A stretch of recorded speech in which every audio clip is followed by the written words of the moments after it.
और bulldozer action पर supreme court की टिप्पणी के बाद अब आगे बढ़ते हैं। बात महाराष्ट्र के सियासी रण की, जहां पर मतदान की तारीख करीब आते आते सियासी वार पलटवार का दौर तेज होता जा रहा है। प्रचार में बटेंगे कटेंगे और एक रहेंगे तो नेक रहेंगे के बाद अब वोट जिहाद, धर्मयुद्ध जैसे मुद्दे उछाले जा रहे हैं। महाराष्ट्र में किस तरह बयानों के जरिए सियासी नैरेटिव सेट करने की कोशिश हो रही है, देखिए इस रिपोर्ट में।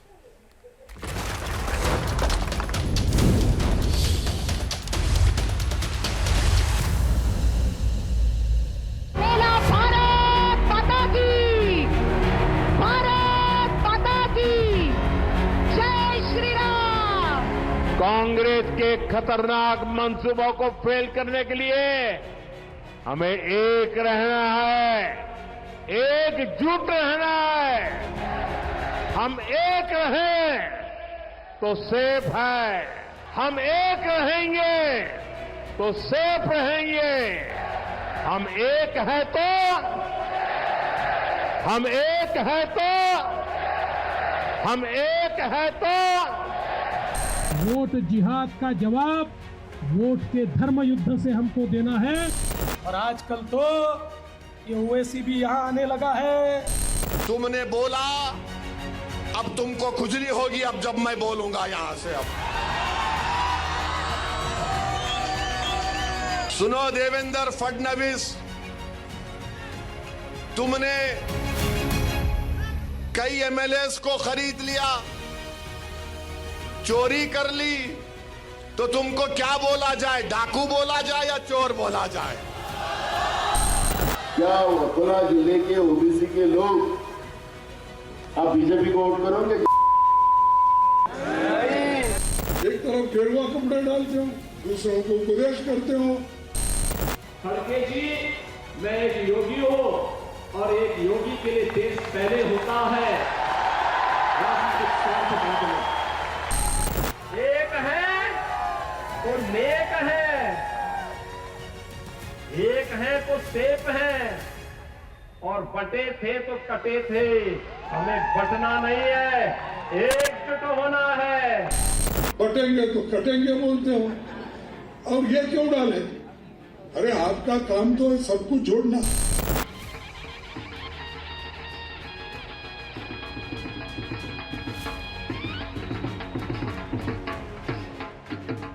एक है तो सेफ है। महाराष्ट्र विधानसभा चुनाव के लिए वोटिंग की तारीख जैसे जैसे करीब आ रही है, जुबानी जंग तेज होती जा रही है। हालांकि प्रचार में यूपी के सीएम योगी आदित्यनाथ का बयान सबसे ज्यादा चर्चा बटोर रहा है। एक रहिए और नेक रहिए। योगी के इस स्लोगन की प्रचार में ऐसी एंट्री हुई कि पूरी सियासत इसी के इर्द गिर्द घूमने लगी। महाराष्ट्र विधानसभा के प्रचार में बटेंगे तो कटेंगे के बाद एक हैं तो सेफ है जैसे नारे भी सुर्खियां बटोरने लगे। अब चुनावी मैदान से सोशल मीडिया तक हिंदू वोटर्स को एकजुट रखने के लिए बीजेपी नेता इस नारे को खूब उछाल रहे हैं। खुद प्रधानमंत्री मोदी भी अलग अलग अंदाज में इस नारे का जिक्र कर रहे हैं। कांग्रेस के खतरनाक मंसूबों को फेल करने के लिए हमें क्या करना है? हमें एक रहना है, एकजुट रहना है। और इसलिए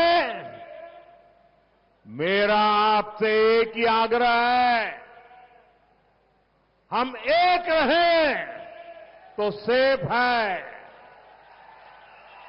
हम एक रहेंगे तो सेफ रहेंगे।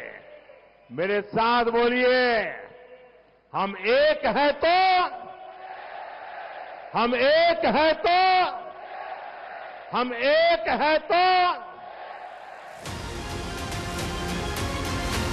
पीएम मोदी ने इस नारे के जरिए ये संदेश देने की कोशिश की कि कांग्रेस एक जाति से दूसरी जाति को लड़ाने का खतरनाक खेल खेल रही है।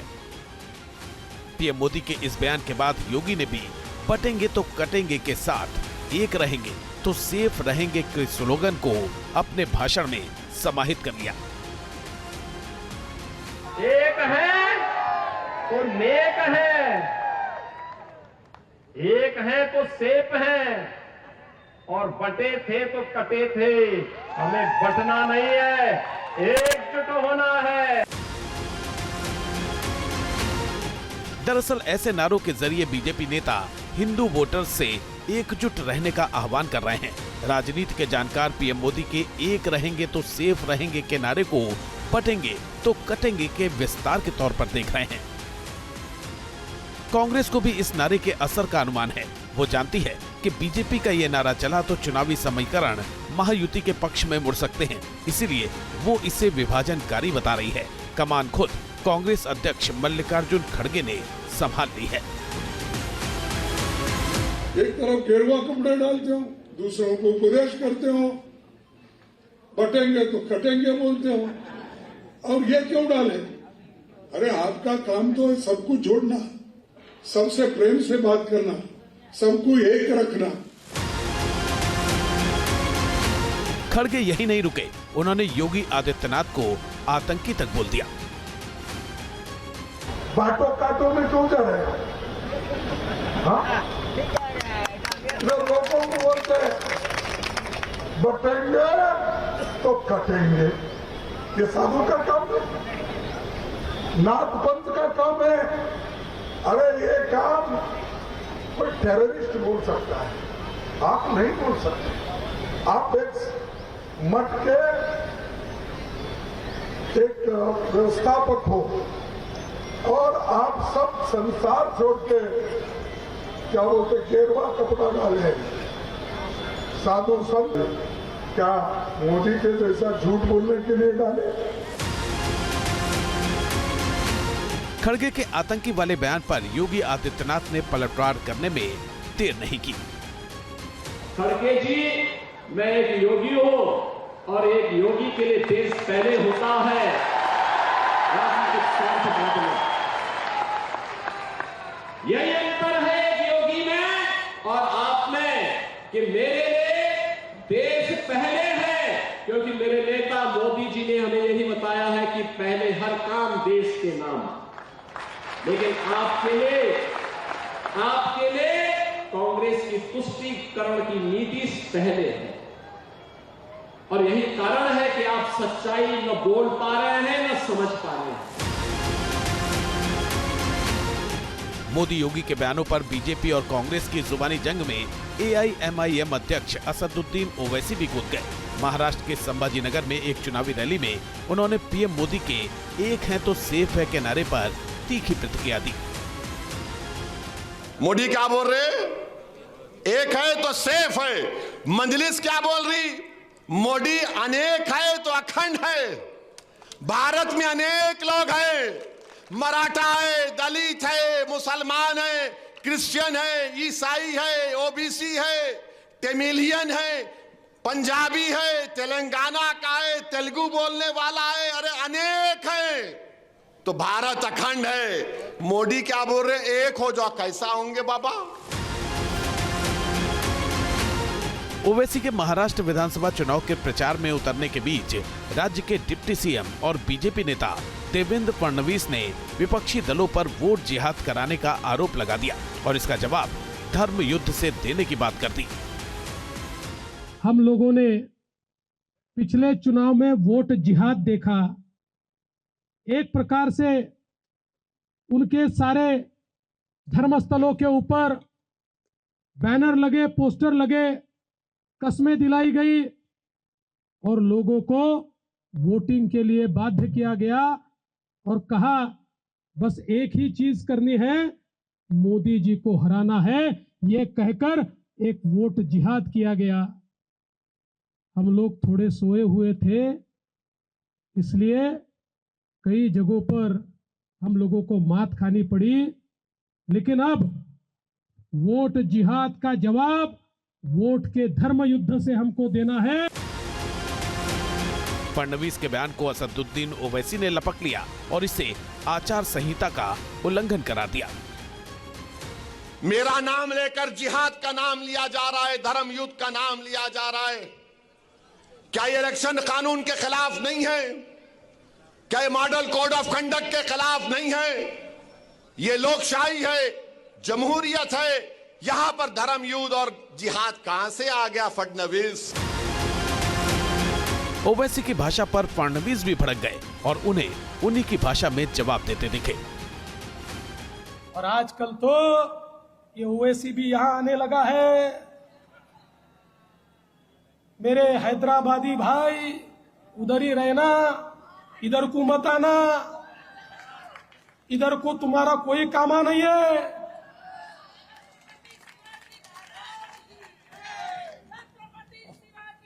अरे भाई मैं समझ नहीं पा रहा हूं ये क्या यहां पर हो रहा है। यहां पर आकर हमको धमकियां दी जा रही है, यहां पर आकर औरंगजेब का महिमा मंडन हो रहा है। मैं बता देना चाहता हूं, भारत का जो सच्चा मुसलमान है वो भी औरंगजेब को अपना हीरो नहीं मानता। अरे औरंगजेब तो आक्रमणकारी था, उसने हम पर आक्रमण किया था। इसलिए सुन ले ओवैसी, कुत्ता भी ना करेगा औरंगजेब की पहचान पर। अब तो तिरंगा लहराएंगे पूरे पाकिस्तान पर। दोनों नेताओं में जुबानी जंग यही नहीं रुकी, इस बार पलटवार की बारी ओवैसी की थी। तुमने बोला, अब तुमको खुजली होगी अब जब मैं बोलूंगा यहां से। अब सुनो देवेंद्र फडणवीस, तुमने कई एमएलएस को खरीद लिया, चोरी कर ली, तो तुमको क्या बोला जाए, डाकू बोला जाए या चोर बोला जाए? इस बीच प्रचार की जुबानी जंग में महाराष्ट्र कांग्रेस के अध्यक्ष नाना पटोले की भी एंट्री हुई। हालांकि बीजेपी पर हमला करते करते वो शब्दों की मर्यादा भी लांघते दिखे। मैं पूछना चाहता हूं, क्या अकोला जिले के ओबीसी के लोग आप बीजेपी को वोट करोगे? आप बीजेपी को ये इतनी मस्ती में आ गए कि ये किसी को, अब ये तो भगवान हो गए ना। दरअसल इन बयानों और उन पर विरोधी दलों के पलटवार के जरिए अपने अपने वोट बैंक को एकजुट रखने की कोशिश की जा रही है। विपक्ष की आरक्षण की सीमा बढ़ाने और जातीय जनगणना कराने की रणनीति की काट के लिए बीजेपी ने बटेंगे तो कटेंगे और एक हैं तो सेफ हैं जैसे नारे उछालकर सियासी संदेश देने की कोशिश की है। बीजेपी जानती है कि उसका नारा चला तो चुनावी वैतरणी पार करना मुश्किल नहीं होगा, इसीलिए इस नारे को जोर शोर से उछाला जा रहा है। फिलहाल महाराष्ट्र के सियासी रण में यही नारा सबसे ज्यादा हिट है। Team news nation. News nation अब व्हाट्सएप पर खबरों की ताजा अपडेट के लिए न्यूज़ नेशन के इस QR कोड को स्कैन करें